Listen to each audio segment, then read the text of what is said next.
साथियों नमस्कार, मैं हरिश्चंद्र बर्णवाल। भारत के लिए बहुत बड़ी खुशखबरी है। जी हां, बहुत बड़ी खुशखबरी। अब ये मत कहिएगा कि ये खुशखबरी क्या है, मतलब नेगेटिव सेंस में। खुशखबरी ये नहीं है दोस्तों कि चीन की इकोनॉमी अब भी बर्बाद है। जी हां, ये खुशखबरी नहीं है।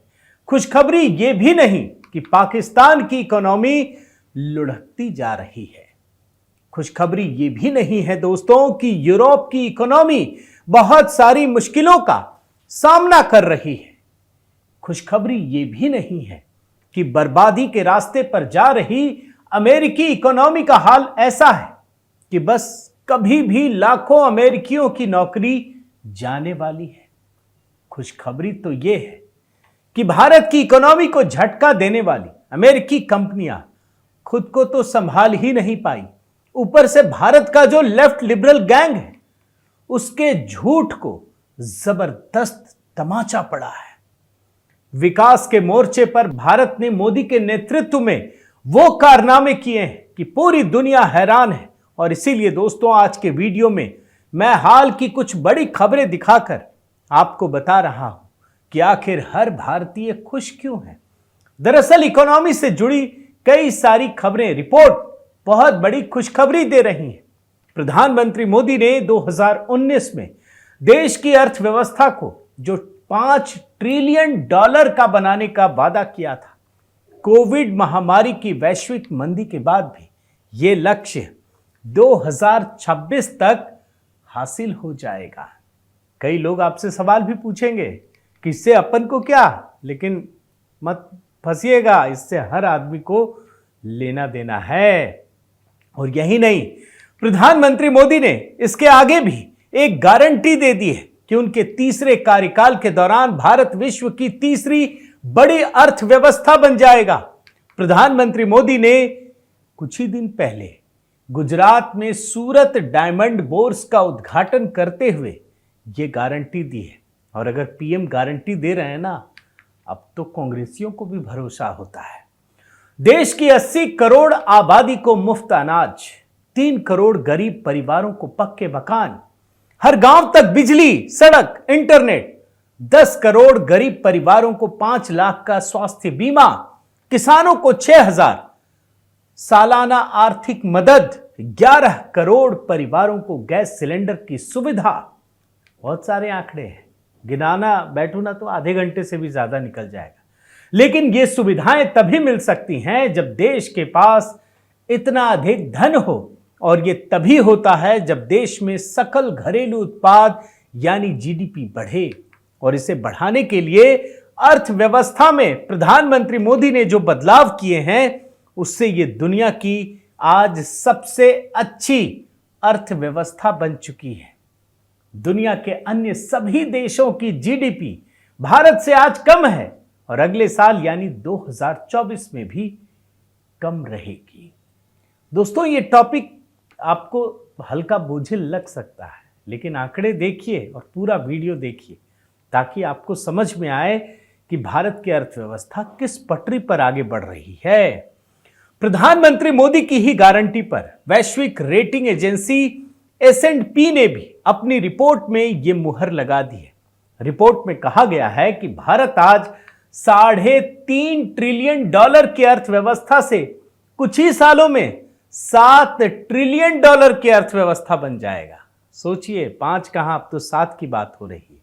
और आपको जानकर हैरानी होगी कि 2014 तक जब आज की इंडिया अलायंस और पहले की यूपीए की सरकार सत्ता में थी तो भारत की अर्थव्यवस्था की ताकत मात्र $2 ट्रिलियन की थी।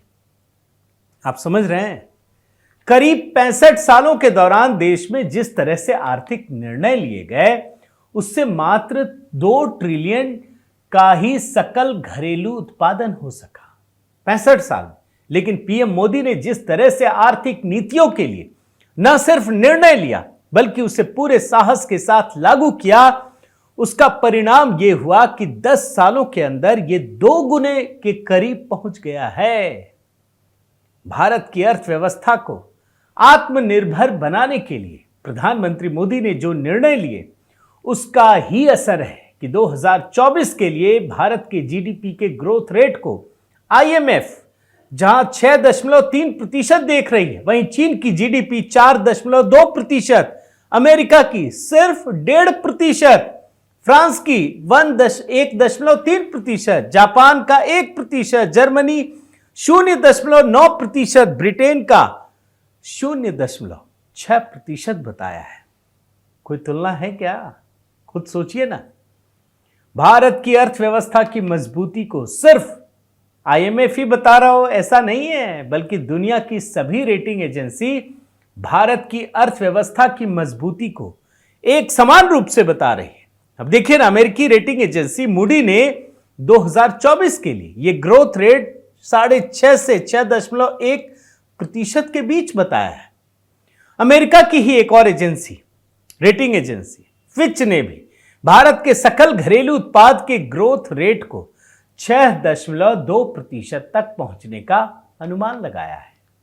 वहीं भारतीय रिजर्व बैंक ने भी 2024 के लिए देश के जो सकल घरेलू उत्पाद है उसमें 6.5% की वृद्धि दर का अनुमान लगाया है। और जो भारत के नीति आयोग के पूर्व उपाध्यक्ष हैं, अर्थशास्त्री हैं मशहूर अरविंद पनगड़िया, उन्होंने अनुमान लगाया है कि भारत से 1-2 साल के अंदर 1 से 1.5 ट्रिलियन का इजाफा अपने सकल घरेलू उत्पाद में करके 2026 तक 5 ट्रिलियन की इकोनॉमी बन जाएगा, भारत की अर्थव्यवस्था बन जाएगी। यानी प्रधानमंत्री मोदी ने 2019 में देश को $5 ट्रिलियन की अर्थव्यवस्था बनाने का जो संकल्प लिया था, बार बार इसकी चर्चा होती है, उसे कोविड की महामारी जो 2 साल की भयंकर त्रासदी थी उसके बाद भी पूरा करने का लक्ष्य नजर आ रहा है। लेकिन ये जब बात कह रहा हूं ना तो समझ में नहीं आएगा कि मैं क्या कह रहा हूं, क्योंकि ये भी याद रखिए कि दुनिया के विकसित और विकासशील देशों ने कोविड महामारी का जब आई तो उसके प्रभाव को कम करने के लिए वहां के अर्थशास्त्रियों ने जो रास्ता बताया, जो यहां के लोग भी बता रहे थे, उसी को चुना। इन लोगों ने क्या कहा था कि देश के खजाने से पैसा निकालो और लोगों को दे दो। यही बात यहां राहुल गांधी और तमाम अर्थशास्त्री कह रहे थे, दुनिया के लोग भी यही कह रहे थे, दुनिया के अर्थशास्त्री। मगर हुआ क्या? इससे इन देशों की अर्थव्यवस्था कर्ज में फंस गई और आज हाल यह है दोस्तों कि अगले साल यानी 2024 में भी ये जो अर्थव्यवस्था की गति है वो कोविड से पहले की गति नहीं पकड़ सकेगी। मगर भारत की आर्थिक वृद्धि दर को देखिए, वो तो कोविड से पहले का जो काल है, स्थिति है, उससे भी आगे निकल रही है। क्यों जानते हैं? प्रधानमंत्री मोदी ने कोविड की महामारी के दौर में भी आर्थिक सुधारों की गति को तेज रखा। उन्होंने ये फर्जीवाड़ा नहीं किया और देश को आत्मनिर्भर बनाने के लिए कोविड महामारी के दौर में ही आत्मनिर्भर भारत अभियान के तहत 20 लाख करोड़ का आर्थिक सुधार कार्यक्रम शुरू कर दिया है। आप भूले नहीं होंगे कोविड के समय क्या हो रहा था। सब बोल रहे थे 20 लाख करोड़ है कहां, किसको मिला, क्या मिला। आज से 2 साल पहले दोस्तों ये सवाल उठाया जा रहा था कि भारत की अर्थव्यवस्था क्या गति पकड़ सकेगी, क्योंकि लोगों की जेब में पैसा नहीं जा रहा है जैसा वो मांग कर रहे थे। और तो और प्रधानमंत्री मोदी की आर्थिक नीतियों पर सवाल उठाते हुए जो पूर्व प्रधानमंत्री हैं, अर्थशास्त्री मनमोहन सिंह, जो आर्थिक सुधारों की शुरुआत करने वाले माने जाते हैं, उन्होंने दुनिया के अन्य देशों की तरह मोदी जी को भी सलाह दी कि सरकार को आम जनता के हाथों में सीधे धन दे देना चाहिए, उद्योगों को, व्यापारियों को सीधी सहायता देनी चाहिए। लेकिन भला हो प्रधानमंत्री मोदी ने नहीं माना। आप समझिए, अगर मनमोहन सिंह की बात मान लेते तो भारत तो कबाड़े में चला गया होता। यहां की अर्थव्यवस्था की बात कर रहा हूं, क्योंकि प्रधानमंत्री मोदी ने देश को आत्मनिर्भर बनाने और आर्थिक सुधारों को आगे बढ़ाने की नीति अपनाई, सीधा पैसा नहीं। और इसका असर आज हमारे सामने है। और जब मैं बात मनमोहन सिंह की बता रहा हूं दोस्तों, तो यह भी समझ लीजिए कि यूपीए की सरकार ने कैसे देश की अर्थव्यवस्था को नुकसान पहुंचाया। इसका उदाहरण भी आपको देता हूं।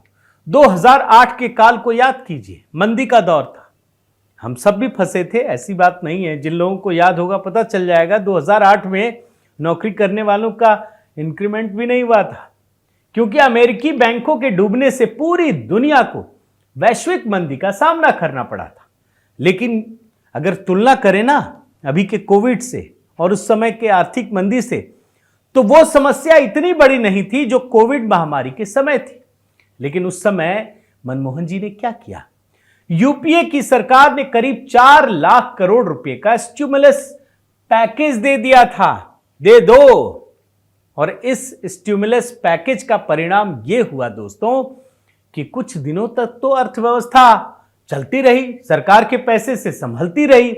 लेकिन 2009 के चुनाव के बाद सरकार भी अर्थव्यवस्था में और अधिक पैसे देने की स्थिति में नहीं रही, ताकत खत्म हो गई।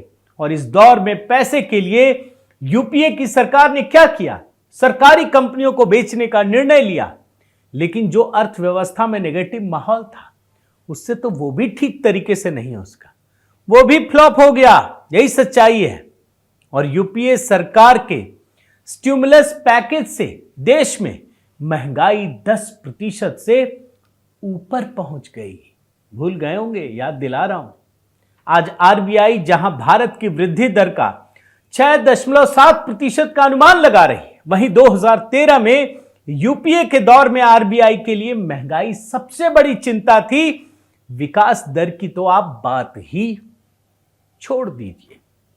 और 2008 की वैश्विक मंदी से राहुल गांधी के नेतृत्व में जो चल रही यूपीए सरकार में आर्थिक नीतियां थी, उसकी कमियों की वजह से पूरी अर्थव्यवस्था का माहौल ही नेगेटिव बन चुका था। लोग भूल गए होंगे, इसीलिए याद दिला रहा हूं, रिपोर्ट दिखा रहा हूं। हालात 2014 में यहां तक पहुंच गए दोस्तों कि भारत का नाम दुनिया की 5 सबसे कमजोर व्यवस्थाओं में आ चुका था, अर्थव्यवस्थाओं में आ चुका था, सबसे कमजोर अर्थव्यवस्था।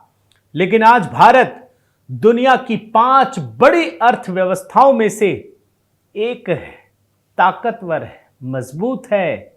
सिर्फ प्रधानमंत्री मोदी की आर्थिक सूझबूझ थी कि देश में जीएसटी का कानून 2017 में लागू हुआ और इसका परिणाम है कि 2022-23 के दौरान देश को कुल राजस्व करीब, सुन लीजिए, 30 लाख करोड़ रुपए से अधिक मिला। जी हां, 30 लाख करोड़। जबकि जीएसटी को लागू करने का विरोध करने वाले राहुल गांधी और इनकी यूपीए सरकार जो टैक्सों का मकड़जाल की हुई थी, उससे राजस्व 2012-13 के दौरान सिर्फ 11 लाख करोड़ रुपए मिला था। आप सोच सकते हैं कि क्यों देश के लिए 2004 से 2014 के दशक को लॉस्ट डेकेड के रूप में याद किया जाता है और मोदी के डेकेड को गोल्डन डेकेड माना जा सकता है। तो कुल मिलाकर साथियों, आर्थिक नीतियां और सोच तभी देश में विकास और आम जीवन में तरक्की ला सकती हैं जब वो नीतियां लोगों की उत्पादन क्षमता को न सिर्फ बढ़ाएं बल्कि उनमें विश्वास और स्थायित्व का भाव पैदा करें। विश्वास और स्थायित्व हाथों में पैसा देने से नहीं आता, बल्कि उस माहौल से आता है जिसमें सभी को अपनी क्षमता के अनुसार कमाई करने का अवसर मिले।